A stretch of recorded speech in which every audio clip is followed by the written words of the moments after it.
તરીકે પણ ઓળખવામાં આવે છે. કયા વંશ તરીકે ઓળખવામાં આવે છે? નવનંદ વંશ તરીકે ઓળખવામાં આવે છે. અને આ વંશનો સ્થાપક કોણ?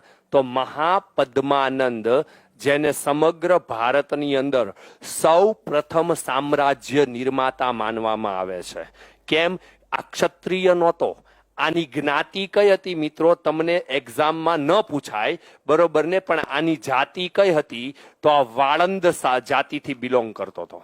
કઈ જાતિથી બિલોંગ કરતો હતો? આ વાળંદ જાતિથી બિલોંગ કરતો. અને જે તે સમયે આણે કેટલો વિસ્તાર જીતેલો? તો હાલનું ભારત, હાલનું પાકિસ્તાન, હાલનું અફઘાનિસ્તાન, હાલનું બાંગ્લાદેશ, હાલનું નેપાળ, હાલનું ભૂટાન, હાલનું મ્યાનમાર, હાલનું અડધું પોણું ચાઇના, હાલનો યુરોપનો લગભગ 70% જેટલો વિસ્તાર, અને અફઘાનિસ્તાનની ઉપર આવેલા કઝાકિસ્તાન, તુર્કમેનિસ્તાન, અર્મેનિસ્તાન, આ બધા દેશો જે છે, આ બધા દેશોનો એકમાત્ર રાજા હતો જેનું નામ છે મહાપદ્માનંદ.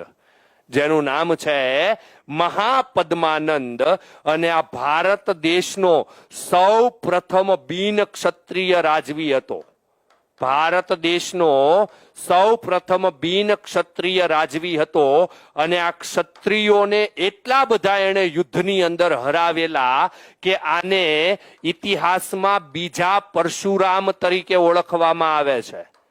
આણે ક્ષત્રિયોને એટલા ક્ષત્રિય રાજવીઓને યુદ્ધમાં હરાવેલા કે આને ઇતિહાસમાં બીજા પરશુરામ તરીકે ઓળખવામાં આવે છે.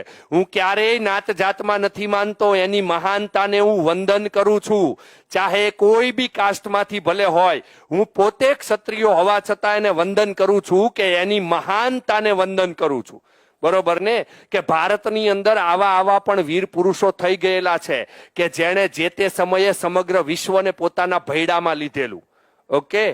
અને સિકંદરના આક્રમણ સમયે આ જ વંશનો રાજવી, જે અંતિમ રાજવી હતો, જે કેવો રાજવી હતો? અંતિમ રાજવી હતો, જેનું નામ છે ધનાનંદ. ઓકે. આ ધનાનંદનું શાસન ભારતની અંદર હતું. તમને એક્ઝામમાં પૂછે, આ ઘણા એવું કહે છે કે સાહેબ પોરસનું હતું ને, એ પંજાબ અને હાલના પાકિસ્તાન પ્રદેશ અને કાશ્મીરના વિસ્તારની